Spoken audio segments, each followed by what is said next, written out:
అనగనగా చక్రవాది పట్టణం అనేటువంటి రాజ్యం ఉండేది. ఆ రాజ్యానికి రాజు నవంభోజరాజు. అతడి భార్య పేరు లక్ష్మీదేవమ్మ. వీరికి వివాహమై చాలా సంవత్సరాలు అయినప్పటికీ కూడా వీరికి సంతానం కలగలేదు. సంతానం కోసము అనేక రకాల పూజలు చేశారు, అయినా సరే వీరికి సంతానం కలగలేదు.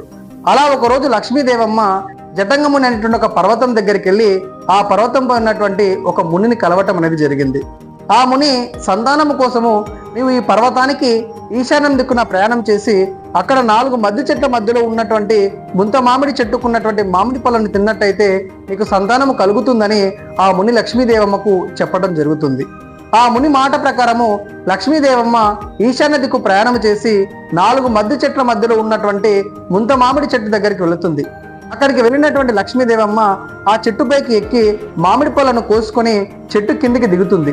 అలా దిగి తన ఒడిలో చూసుకుంటే కేవలం 7 మామిడి పళ్ళు మాత్రమే ఉంటాయి. ఆశ్చర్యపోయినటువంటి లక్ష్మీదేవమ్మ మళ్ళీ ఆ యొక్క మామిడి చెట్టు ఎక్కి మళ్ళీ మామిడి పళ్ళను తెంచడం జరుగుతుంది.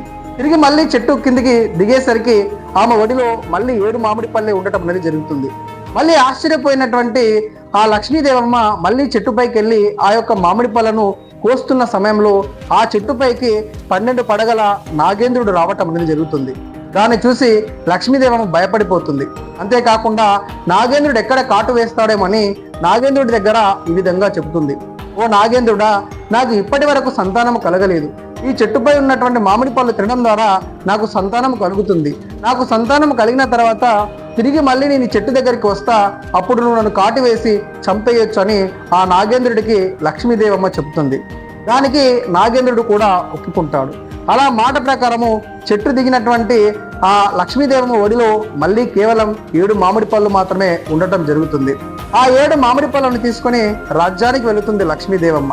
అక్కడికి వెళ్ళినటువంటి లక్ష్మీదేవమ్మ ఆ 7 మామిడి పళ్ళను తినడం జరుగుతుంది. అవి తిన్న తర్వాత ఆ లక్ష్మీదేవమ్మకు 7 ఆడపిల్లలు జన్మించడం అనేది జరుగుతుంది. వాళ్ళు జన్మించిన మరుక్షణమే నాగేంద్రుడికి ఇచ్చినటువంటి మాట గుర్తుకు వచ్చి ఆ పిల్లలని తన భర్తకు అప్పచెప్తుంది. అప్పచెప్పడం మాత్రమే కాకుండా తన భర్తకు ఒక మాట కూడా చెబుతుంది. అదేమిటంటే, ఇప్పుడు నేను నాగేంద్రుడి దగ్గరికి వెళ్తాను, అతడు కాటు వేసి నన్ను చంపేస్తాడు. నేను చనిపోయిన తర్వాత నువ్వు మరొక మహిళని వివాహము చేసుకోకు. ఒకవేళ నువ్వు 2వ పెళ్లి చేసుకుంటే నా పిల్లలు అనాథలు అవుతారని ఆ రాజు దగ్గర లక్ష్మీదేవమ్మ మాట తీసుకోవటం అనేది జరుగుతుంది. అలా మాట తీసుకున్నటువంటి లక్ష్మీదేవమ్మ అక్కడి నుంచి నాగేంద్రుడి దగ్గరికి వెళ్ళటం జరుగుతుంది. నాగేంద్రుడు లక్ష్మీదేవమ్మని కాటు వేసి చంపేస్తాడు. ఆ తర్వాత నవంభోజరాజు తన పిల్లలని అల్లారు ముద్దుగా పెంచడం అనేది జరుగుతుంది. రాత్రి పగలు తన పిల్లలతో ఉంటూ వారి యొక్క బాగోగులను చూసుకుంటూ ఉండేవాడు.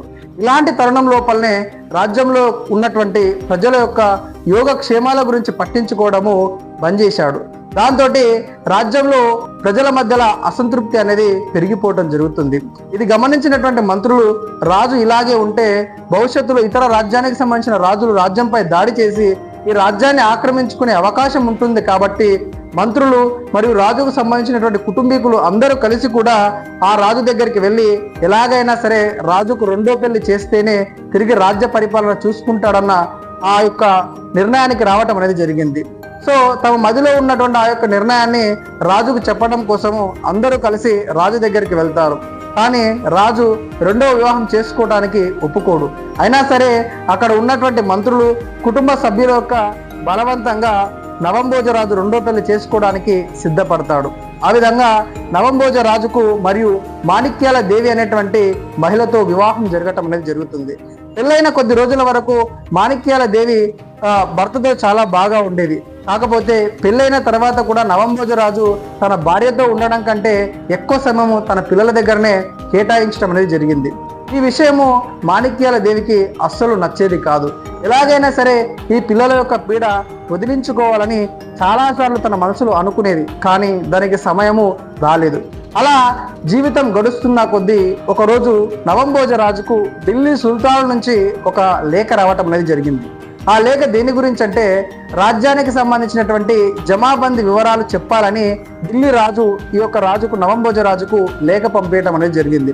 అంటే వీళ్ళ రాజ్యానికి సంబంధించినటువంటి ఆస్తుల వివరాలు మరియు నగదు వివరాలు, పన్నుల వివరాలు ఢిల్లీ రాజుకు తెలియజేయాలన్న ఉద్దేశంతో ఒక లేఖను పంపడం జరిగింది.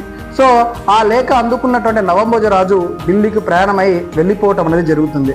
వెళ్ళే సమయం లోపల అక్కడ ఉన్నటువంటి మాణిక్యాల దేవి కూడా నవంభోజరాజుతో, నువ్వు ధైర్యంగా ఢిల్లీకి వెళ్ళు, ఇక్కడ ఉన్నటువంటి నీ పిల్లల్ని అల్లారు ముద్దుగా చూసుకుంటా, వాళ్ళకి ఎలాంటి లోటు లేకుండా నేను చూసుకుంటా అని తన యొక్క మాటల్ని చెప్పడం అనేది జరుగుతుంది. సో తన మాటలు విన్నటువంటి నవంభోజరాజు ధైర్యంగా ఢిల్లీకి వెళ్ళటం అనేది జరుగుతుంది. అలా ఢిల్లీకి వెళ్ళినటువంటి మరుక్షణమే ఇక్కడ ఉన్నటువంటి మాణిక్యాల దేవి ఆ 7 ఆడబిడ్డలకు తిండి నీరు లేకుండా ఆ పిల్లల్ని తీసుకెళ్లి ఒక చీకటి గదిలో బంధించడం అనేది చేస్తుంది. అంతేకాకుండా ఆ పిల్లలకు తినేటువంటి ఆహారం లోపల విషాన్ని కలపడం అనేది చేస్తుంది. అయినా సరే ఆ విషం కలిపినటువంటి ఆహారము ఆ పిల్లలు తినకుండా ఆ పిల్లల తల్లి అయినటువంటి లక్ష్మీదేవమ్మ ఆత్మరూపంలో వచ్చి తన పిల్లల్ని కాపాడుకుంటుంది. ఇలా చేసినా సరే ఈ పిల్లలు చావట్లేదు కదా అని ఒకరోజు లక్ష్మీదేవమ్మ ఆ పిల్లల కళ్ళకు గంతలు కట్టి అర్ధరాత్రి సమయంలో ఆ పిల్లలందరినీ తీసుకుని ఆ యొక్క రాజ్యానికి దగ్గరలో ఉన్నటువంటి అడవిలో తీసుకెళ్లి వదిలేయటం అనేది చేస్తుంది. ఆ అడవిలో ఉన్నటువంటి ఒక పాడుబడ్డ గుడి లోపల ఆ పిల్లల్ని ఉంచటం అనేది చేస్తుంది. అలా ఆ గుడిలో ఉన్నటువంటి పిల్లల్ని కూడా ఆ రోజు రాత్రి ఆ లక్ష్మీదేవమ్మ అక్కడ ఉన్నటువంటి ఆ గుడి లోపలికి ఆత్మరూపంలో వెళ్ళి ఆ పిల్లల్ని కాపాడటం అనేది జరుగుతుంది. అయితే ఢిల్లీకి వెళ్ళినటువంటి నవంభోజరాజు ఆ రోజు రాత్రికి ఢిల్లీలో నిద్రిస్తున్నటువంటి సమయం లోపల తన కల లోపలికి లక్ష్మీదేవమ్మ వచ్చి, నీ పిల్లల్ని నీ 2వ భార్య చిత్రహింసలకు గురి చేస్తుంది, నువ్వు వెంబడే రాజ్యానికి వెళ్ళు అని కలలో వచ్చి చెప్పటం అనేది జరుగుతుంది. ఆ కల వచ్చిన మరుక్షణమే వెనక ముందు ఆలోచించకుండా నవంభోజరాజు తిరిగి రాజ్యానికి రావటం అనేది జరుగుతుంది. అలా రాజ్యానికి వచ్చిన తర్వాత నవంభోజరాజుకు అక్కడ తన యొక్క పిల్లలు కనిపించకపోయేసరికి అక్కడనే ఉన్నటువంటి మాణిక్యాల దేవిని విపరీతంగా కొట్టి తన పిల్లల్ని ఎక్కడ ఉంచావు అని అడిగితే తను అక్కడ అడవిలో ఉన్నటువంటి ఆ పాత దేవాలయం దగ్గర తీసుకెళ్తే అక్కడ అనాథలుగా పడి ఉన్నటువంటి ఆ పిల్లల్ని తిరిగి మళ్ళా రాజ్యానికి తీసుకొని రావడం అనేది జరుగుతుంది. ఇలా జరుగుతున్నటువంటి సమయం లోపల మాణిక్యాల దేవికి నవంభోజరాజు పైన విపరీతమైనటువంటి కోపం పెరిగిపోతుంది. ఈయన ఇలాగే ఉంటే జీవితంలో నా మాట ఎప్పటికీ కూడా వినలేడు కాబట్టి ఇతడిని ఆధీనం లోపలికి తీసుకొని రావాలంటే ఇతడికి మరుగుమందు పెట్టాలన్న ఆలోచనతోటి నవంభోజరాజు తినేటువంటి ఆహారం లోపల మరుగుమందు కలపటం అనేది చేస్తుంది. అలా మరుగుమందు కలిపినటువంటి ఆహారం తిన్నప్పటి నుంచి నవంభోజరాజు మాణిక్యాల దేవి చెప్పినటువంటి మాటలు వినడం మొదలుపెట్టాడు. అలా ఒకరోజు మాణిక్యాల దేవి నీ పిల్లల్ని తీసుకెళ్లి అడవిలో వదిలేసి రాపు అని చెప్తే నవంభోజరాజు మాణిక్యాల దేవి చెప్పినట్టుగానే తన పిల్లల్ని తీసుకెళ్లి ఆ అడవి లోపల వదిలేసి రావటం అనేది జరుగుతుంది. అలా తన సొంత తండ్రే అడవిలో వదిలేసేసరికి ఆ పిల్లలు దిక్కుతోచిన స్థితి లోపల ఆ అడవిలో తిరగసాగారు. అలాంటి సమయం లోపలనే ఆ ప్రాంతానికి పానుగంటి రాజు ఆ ప్రాంతానికి రావటం అనేది జరిగింది. పానుగంటి రాజు ఆ అడవిలో వేట కోసమని వస్తే ఆ అడవిలో దిక్కుతోచకుండా తిరుగుతున్నటువంటి యొక్క పిల్లల్ని చూసి ఆ పిల్లల్ని తీసుకొని ఆ పిల్లల దగ్గర మాట్లాడేటువంటి ప్రయత్నం చేస్తే ఆ పిల్లలు తన సొంత చెల్లెలు బిడ్డలు అన్నటువంటి విషయము ఆ యొక్క పానుగంటి రాజుకు అర్థం కావటం అనేది జరుగుతుంది. దాంతో ఆ 7 పిల్లల్ని తీసుకుని తన రాజ్యానికి వెళ్తాడు పానుగంటి రాజు. అక్కడికి వెళ్ళినటువంటి పానుగంటి రాజుకు కూడా 7 కొడుకులు ఉంటారు. సో వీళ్ళు పెరిగి పెద్దగైన తర్వాత తన యొక్క 7 కొడుకులకు ఈ యొక్క 7 బిడ్డలనిచ్చి వివాహం చేస్తాడు పానుగంటి రాజు. ఇలా వివాహం జరిగిన తర్వాత ఈ 7 ఆడపిల్లల్లో ఒక ఆమె పేరు బాలనాగమ్మ. ఆ బాలనాగమ్మ అనే కార్యవద్యరాజు అనేటువంటి ఒక రాజుకిచ్చి వివాహం చేయటం అనేది జరుగుతుంది. ఇలా వివాహం జరిగిన తర్వాత అక్కడ నవంభోజరాజు మరియు అతని భార్య అయినటువంటి మాణిక్యాల దేవి వీళ్ళిద్దరు కూడా అడవి లోపల పిచ్చులలా తిరుగుతూ ఉంటారు. దీనికి కారణం ఏంటంటే ఢిల్లీ రాజుకు సరైనటువంటి వివరాలు చెప్పకపోవడం చేత ఢిల్లీ రాజు ఈ రాజ్యం పైన దాడి చేసి అక్కడ ఉన్నటువంటి నవంభోజరాజును మాణిక్యాల దేవిని రాజ్యం నుంచి బహిష్కరిస్తే వీళ్ళిద్దరూ అడవిలో వెళ్ళి జీవనం సాగిస్తుంటారు. ఆ అడవిలో ఉన్నటువంటి నవంభోజరాజు అడవిలో కట్టెలు కొట్టుకుని జీవనం సాగిస్తుంటే మాణిక్యాల దేవి పిచ్చిదై ఆ యొక్క అడవిలో తిరుగుతూ ఉండటం అనేది జరుగుతుంది. అలా కట్టెలు కొట్టుకుని జీవనం సాగిస్తున్నటువంటి నవంభోజరాజు ఒకరోజు పానుగంటలో కట్టెలు అమ్ముకోవడానికి వస్తే అక్కడే ఉన్నటువంటి తన కూతుళ్ళు నవంభోజరాజును గుర్తుపట్టి తన యొక్క రాజ్యానికి తీసుకుపోవటం అనేది జరుగుతుంది. ఆ తర్వాత అడవిలో పిచ్చిదానిలా భర్త కోసం ఎదురు చూస్తున్నటువంటి మాణిక్యాల దేవి భర్త రాకపోవడంతో ఆ అడవి లోపల మరణించడం అనేది జరుగుతుంది. అయితే రాజ్యానికి వచ్చినటువంటి నవంభోజరాజు కూడా మాణిక్యాల దేవి పెట్టినటువంటి మరుగుమందు అనేది వికటించి కొద్ది రోజుల్లోనే నవంభోజరాజు కూడా మరణిస్తాడు. అలాంటి సందర్భం లోపలనే ఆ పానుగంటి రాజ్యానికి సంబంధించిన రాజులందరూ కూడా ఒకసారి గండికోటకు పోవాల్సినటువంటి అవసరం ఏర్పడ్డది. దానికోసమే పానుగంటి రాజు మరియు తన యొక్క 7 కొడుకులను మరియు మంత్రులని సైన్యాన్ని తీసుకొని గండికోటకు బయలుదేరుతాడు. అదే సమయం లోపల రాజ్యంలో ఉన్నటువంటి బాలనాగమ్మ గర్భవతిగా ఉండటం అనేది జరుగుతుంది. కాబట్టి ఆమెని బయటకు రాకుండా ఉండడం కోసము ఆమెకు దగ్గర కాపలాగా తలారి రాముడు అనేటువంటి ఒక వ్యక్తిని కాపలాగా ఉంచి ఆ యొక్క ఇంటి ముందర 7 గీతలను గీసి ఎట్టి పరిస్థితులుగా ఇంటి బయటికి రావద్దని బాలనాగమ్మకు చెప్పేసి అక్కడి నుంచి వాళ్ళందరూ కూడా ఆ యొక్క గండికోటకు వెళ్ళటం అనేది జరుగుతుంది.